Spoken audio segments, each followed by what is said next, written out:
परिस्थिति के समय पर अशोक सुंदरी की जगह का स्पर्श करना, एक विषम परिस्थिति के समय पर बेलपत्र के वृक्ष की मिट्टी का स्पर्श करना, या विषम परिस्थिति में घर की स्त्री, घर की नारी, घर की बहन, घर की बेटी, घर की दादी, घर की नानी, घर की माँ, उसके पास में 5 मिनट बैठकर अपने मन में हो रही क्षुब्धता को, अपने मन में आ रही विषमता को प्रकट करो। विषम हमने एक बात पहले कही, आप लोगों के स्मरण में होगी, किस किसने सुना है? जिसने सुना होगा वो बताएंगे। हमने पहले कथा में कहा था कि नारी का आधा शरीर देवादिदेव महादेव का होता है। सुना था कि नहीं सुना था? बोलो, जम के तो बोलो। सुना था ना सबने? स्त्री का, नारी का आधा जो स्वरूप है, स्त्री का आधा जो भाग है, स्त्री का आधा जो स्वरूप है, वो पुरुष का अर्थात देवादिदेव महादेव का भाग है। कई जगह पर कई लोग प्रवचन में कह देते हैं कि अपनी घर की पत्नी को कुछ मत बताओ। कई लोग कह देते हैं कि अपने घर की स्त्री को कुछ मत बताओ। कई लोग कह देते हैं अपने प्रवचन में, आपने भी प्रवचनों में सुना होगा कि घर की नारी को कुछ मत बताओ, घर की स्त्री को कुछ मत बताओ, कुछ मत बोलो, घर की स्त्री को आपके मन की दशा बताओ मत। कई लोग प्रवचन में ऐसा करते हैं, पर शिव महापुराण कभी नहीं कहते।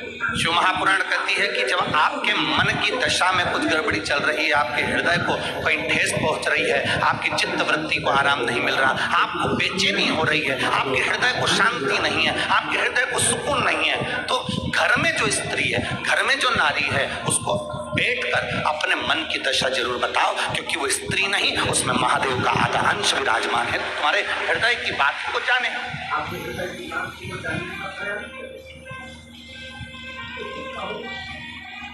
आपके हृदय की मनोदशा को वो पहचाने,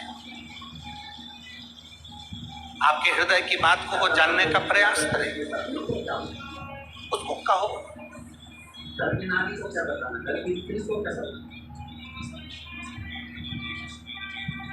ज्यादातर लोगों की आदत रहती है पत्नी को क्या बताना, घर की नारी को क्या बताना, घर की स्त्री को क्या बताना। अगर नारी को बताएंगे, स्त्री को बताएंगे तो वो ज्यादा टेंशन में ले लेगी, और टेंशन लेगी तो मुझे भी टेंशन दे देगी। स्त्री को क्या बताना, नारी को क्या बताना, क्या? शिव महापुराण की कथा कहती है, हलाहल जब विष आया, हलाहल जब विष आया, देवादिदेव महादेव के हाथ में वो विष का पात्र है। भगवान शंकर के हाथ में विष का पात्र है, और देवादिदेव महादेव उस विष को पीने वाले थे, और पार्वती जी देख रही थी। पति का चेहरा, अपने स्वामी का चेहरा, अपने पति का चेहरा पार्वती जी देख रहे।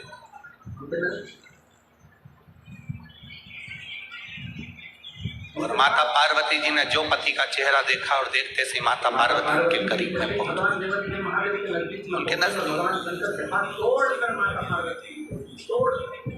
उनके पास। और माता पार्वती जी जैसे ही भगवान देवादिदेव महादेव के नजदीक में पहुंची और भगवान शंकर के पास दौड़कर माता पार्वती जी पहुंची, दौड़कर।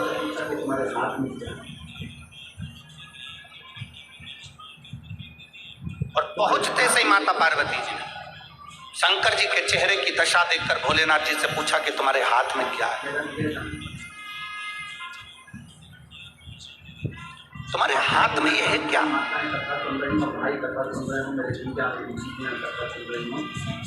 मेरा निवेदन, आस्था चैनल पर जितनी माताएं कथा सुन रही हो, भाई कथा सुन रहे हो, मेरे जीजा मेरी जीजियां कथा सुन रही हो, फेसबुक यूट्यूब पर सुन रहे हो या इस पंडाल में बैठकर सुन रहे हो, आपसे भी निवेदन, जरा विचार करिएगा। आपका पति, आपके घर का कोई पुरुष, आपके घर का कोई पिता, आपके घर का कोई दादा, आपके घर का कोई पुरुष हाथ में जहर की पुड़िया लेकर खाएगा तो आप मना करोगे कि नहीं करोगे? जम के तो बोलो जरा, अरे जम के बोलो जरा, करोगे ना कि तुम जहर क्यों खा रहे हो, विष क्यों पी रहे हो, जहर क्यों, विष क्यों?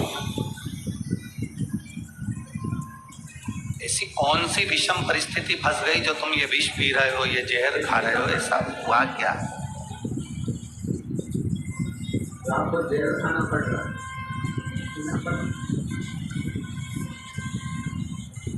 ऐसी विषम परिस्थिति कौन सी है जो आपको जहर खाना पड़ रहा है, विष पीना पड़ रहा है? मेरे देव देव महादेव, विष के पात्र को अपने पास में रखें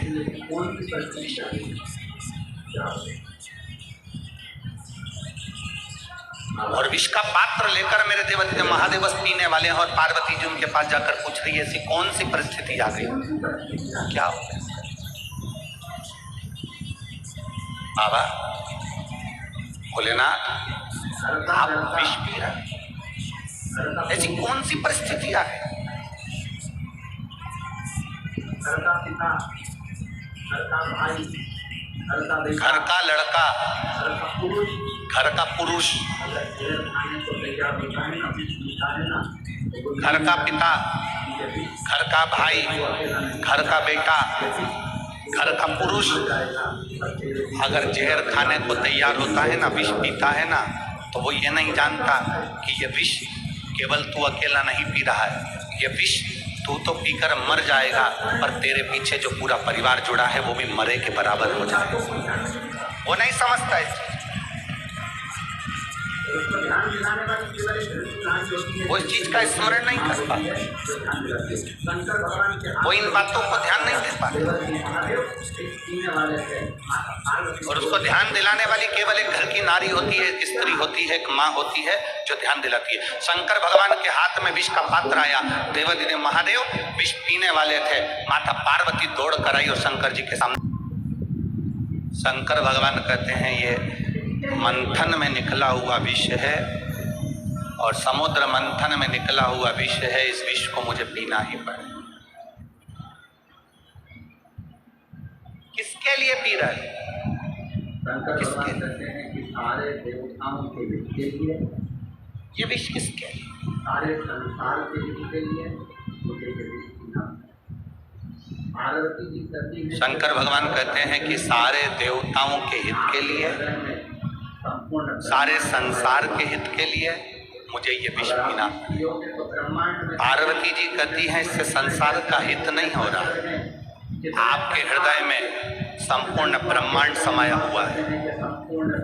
अगर आप विष पियोगे तो ब्रह्मांड में जितने भी जीव जंतु हैं, जितने जलचर हैं, जितने थलचर हैं, जितने संसार के जीव जंतु आपके हृदय में निवास करते हैं, ये संपूर्ण ब्रह्मांड जो आपके हृदय में निवास करता है, विष पीते से सारे जीव जंतु विषैले हो जाएंगे और मर जाएंगे।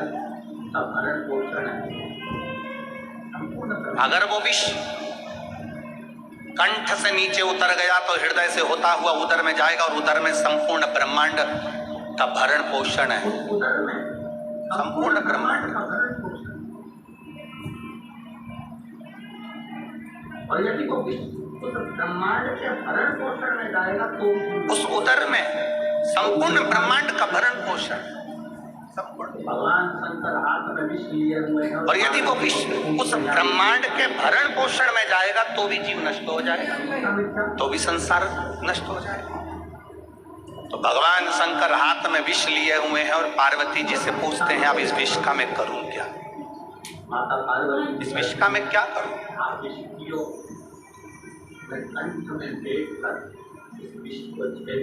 इस विष का मैं करूं तो करूं क्या? माता पार्वती जी कहती हैं आप विष पियो, मैं कंठ में बैठकर इस विष को झेल लूंगी।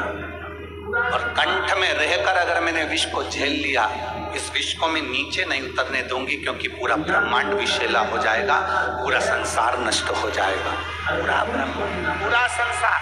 सबसे ज्यादा दुख घर के पुरुष को झेलना पड़ता है। सबसे ज्यादा दुनिया के लोग कहते हैं सबसे ज्यादा जहर घर के पुरुष को पीना पड़ता है, सबसे ज्यादा दुख घर के पुरुष को झेलना पड़ता है, सबसे ज्यादा तकलीफ घर के पुरुष को झेलना पड़ती है। पर शिव महापुराण की कथा कहती है सबसे ज्यादा दुख और तकलीफ अगर कोई झेलती है तो घर में रहने वाली नारी झेलती है। एक स्त्री,